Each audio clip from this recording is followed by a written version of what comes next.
You're listening to Systemic Error Podcast. The failure was designed.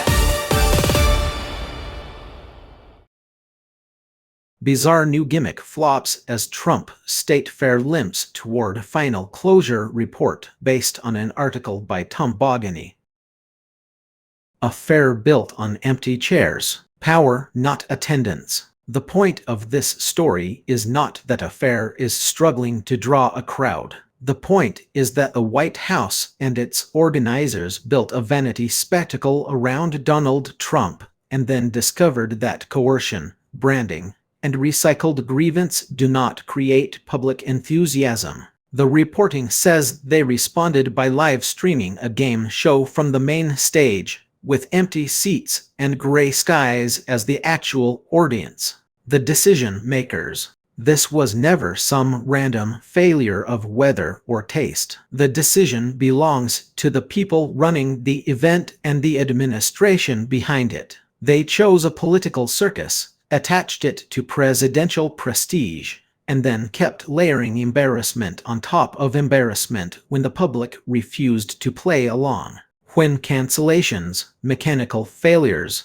and bad conditions pile up, that is not misfortune. That is institutional incompetence meeting political overreach.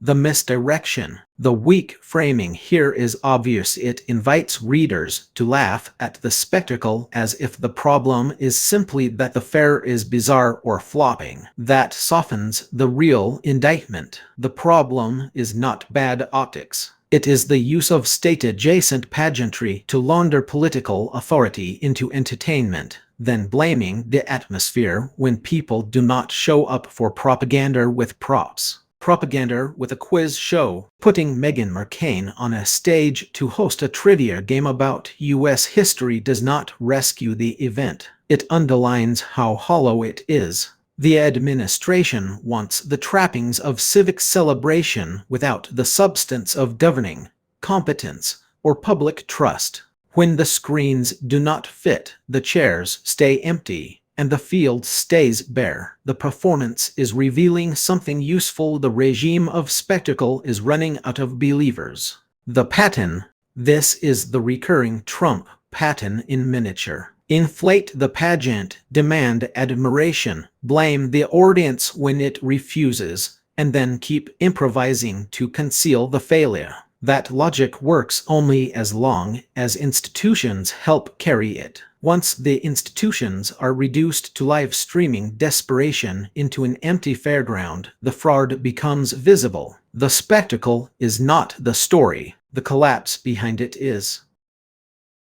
You've been listening to Systemic Error. Thanks to Raw Story for today's article. With it automated voice of Bryce. Thanks for listening.